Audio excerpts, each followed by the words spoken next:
Going to be better. I'm trying to recover after a long 2 days of traveling.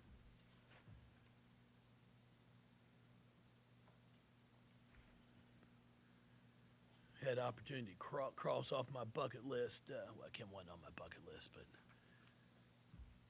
I visited the site of the World Championship Lumberjack competition up in Wisconsin. If you've ever seen it on ESPN, ESPN2, it's Wisconsin, Hayward, Wisconsin. There's a high school game. It's about 2.5 hours east of Minneapolis. So I went up there the other day, watch a kid play, and it happened to be in that town. It's pretty neat. I mean, the lake it's on, the grandstands they've got set up, the setup for it. It's pretty neat. Well, it was ice fishing right now. I mean, I was plenty of huts out on the lakes, and I saw the guy in his tractor plowing the ice. Well, the lake that they turned into an ice rink. He was getting the new snow off of it. So it's pretty neat. It was 1 degree, so it was a balmy.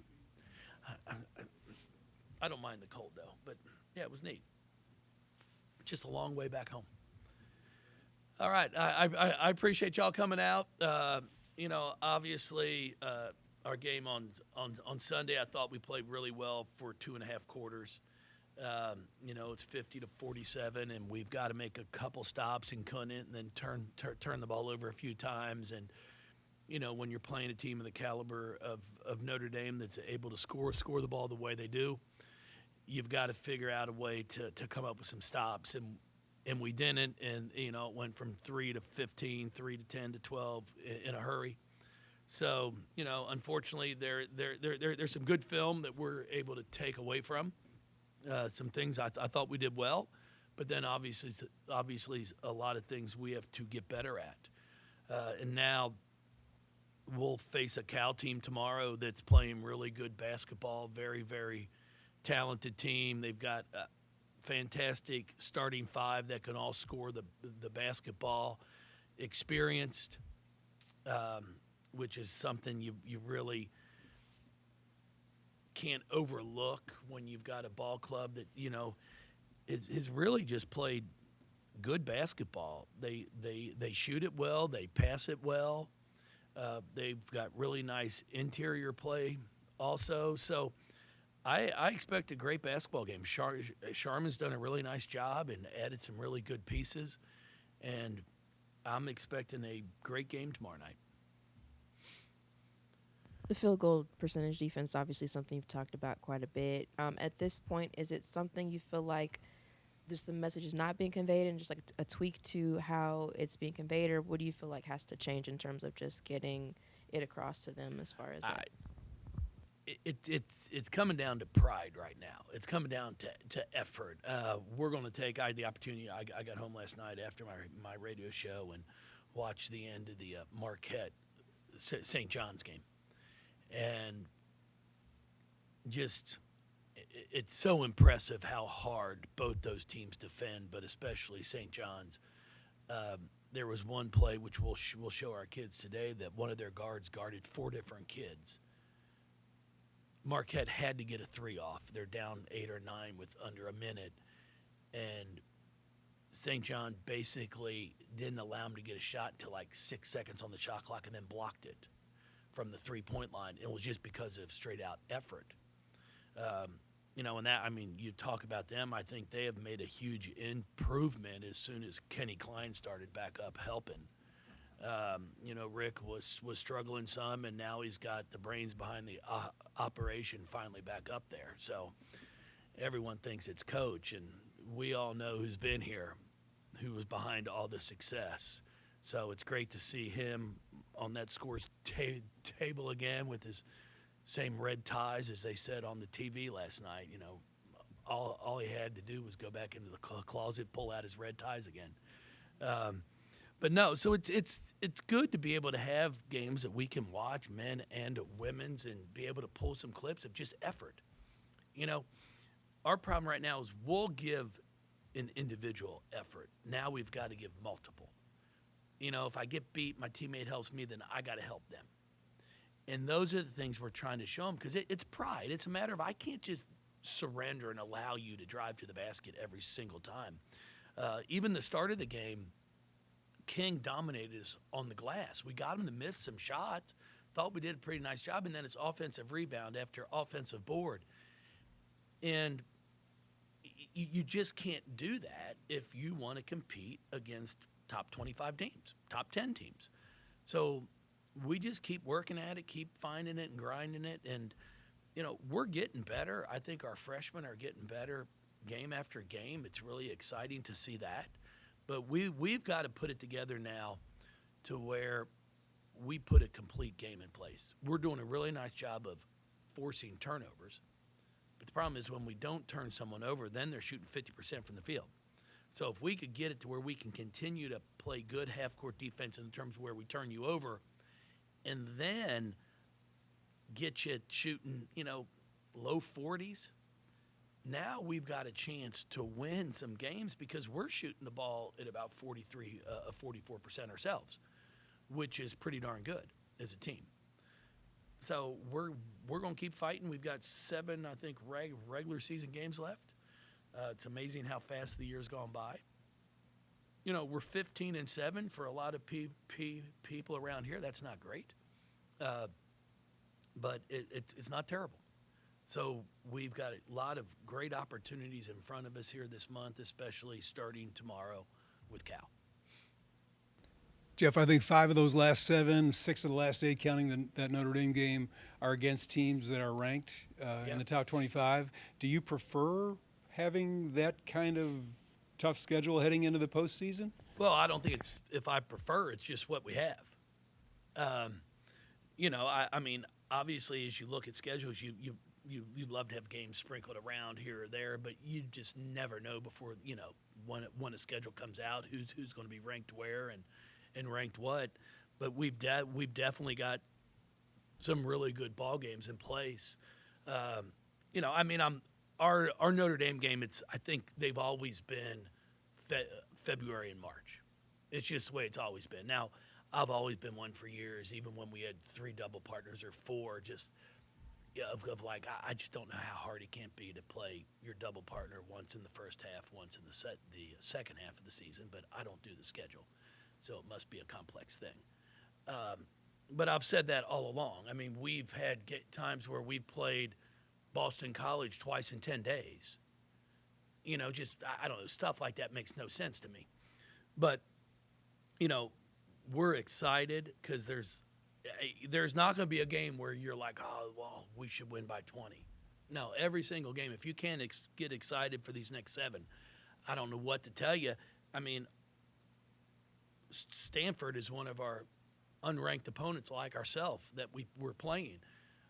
You look at both Stanford and us, at least since the years that I've been here, I'd love to know if there's been a year that either one of us has not been ranked or both of us haven't been ranked.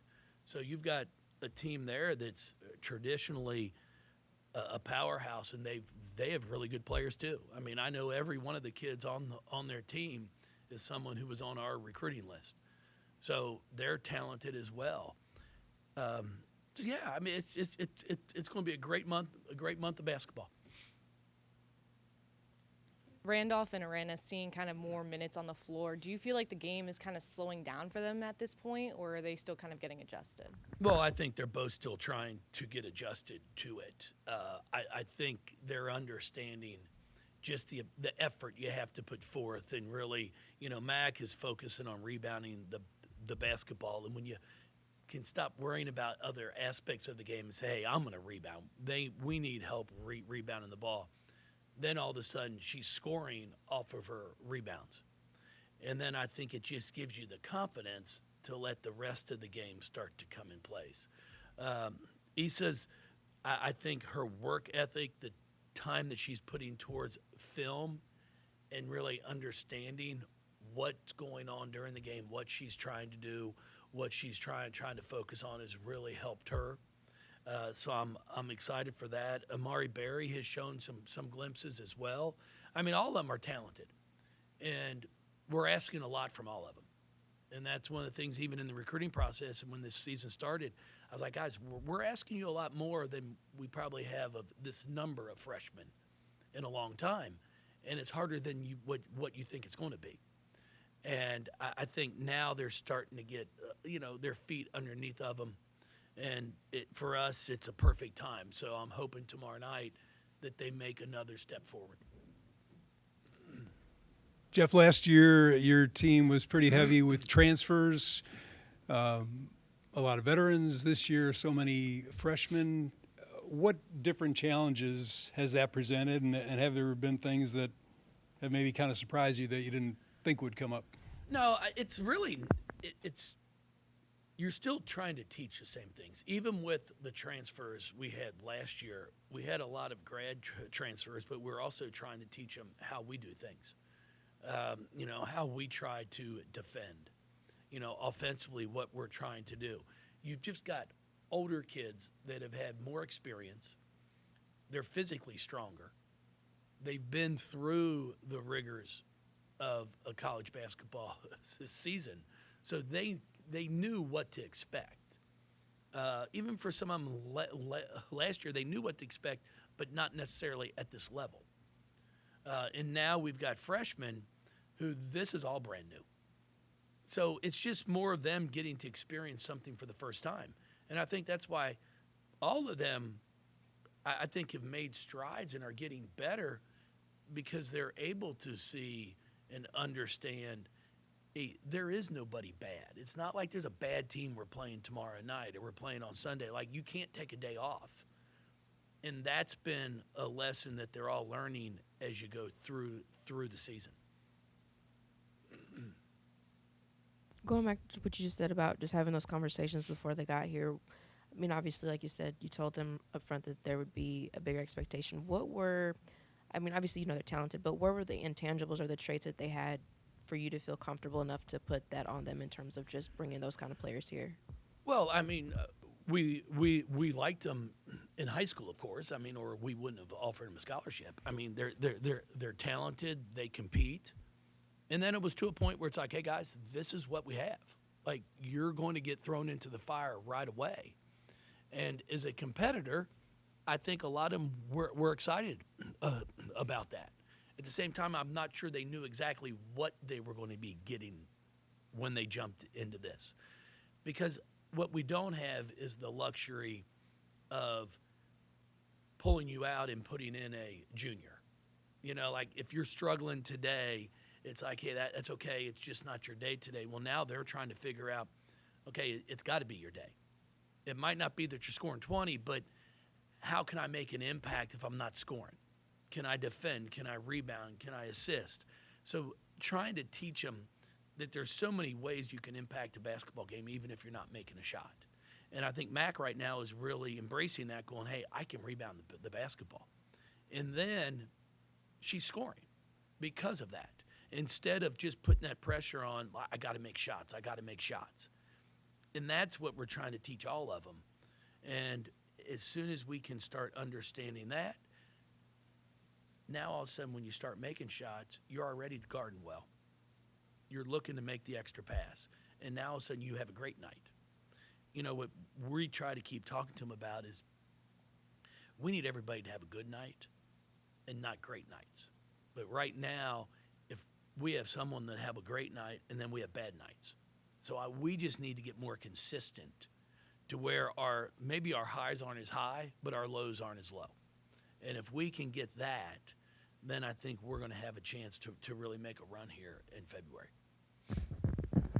Jeff, looking at Cal's roster, a very guard-oriented roster, what kind of problems does that present, and can you take advantage of them inside? Well, they're a guard-oriented roster, but they've got good size. You've got 5'10", 5'10", 5'7", and then a 6'3", 6'3". So it's not like they're all 5'9". So we're going to have to try to rebound the basketball. We've got to do a good job of keeping them off the glass because they do have some guards that are capable of rebounders. Cramilli, if I'm pronouncing it right, is an unbelievable scorer. Just so impressive to watch her on film, how quick she can get the ball out of her hands. She's not afraid to shoot it from anywhere on the floor.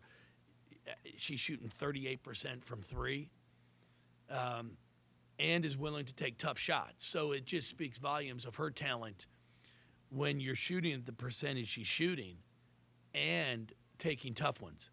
We're going to have to try to do a good job of disrupting their offense and possibly getting them out of a rhythm. But, you've got 5 players scoring in double figures. It's not like you can just say, don't guard her. So we're going to have to try to dictate things on the defensive end. I think this matchup against Cal means for Jada. Well, it's been 2 years, and I think there's only one player on the roster that she actually played with. Anymore, if you had asked me that question 5 years ago, it probably would have, man, there's some pressure, there's some stress. It's this. Now, everybody does it. You got players that have played on 4 teams in 4 years. So it's like every time they go back and play a game, it's like senior night for them. It's the norm. It's such the norm that it's scary in ways. I've said it all along. It's not the days of growing up as a fan, as a kid, where you go out in the driveway and you're Daryl Griffith, you're Kenny Skywalker. Now you're number 20 because, hell, I'm not sure who the guy is. You're just cheering for the school, where in the old days you got to know the players. So for Jada, it's another team. It's a place she played. She had a really good 2 years there, but it's not how it used to be, where it's like, man, I was the only one that left. There's 12 kids on that team. Now they're all still there, and now it's normal. Scary, but it's normal. Yeah. It's like newscasters. Y'all just switch stations. It don't matter. I see somebody in here with a Wave shirt on one day. It's a WDRB the next. I mean, they just get traded.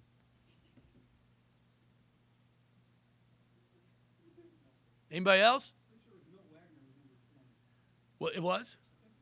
Yeah, see? Love it. At least you know. Now, who else was number 20 here? Wayne Blackshear, wasn't he? Was he 25? Okay, because he stayed. So I was one. Who else was 20?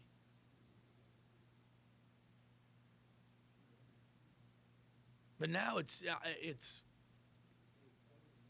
every other year. No, I just threw 20. I just gave an example, and he said Milt Wagner. Yeah. All right. I appreciate y'all. Hope to see everybody tomorrow night. Late game, 8 o'clock.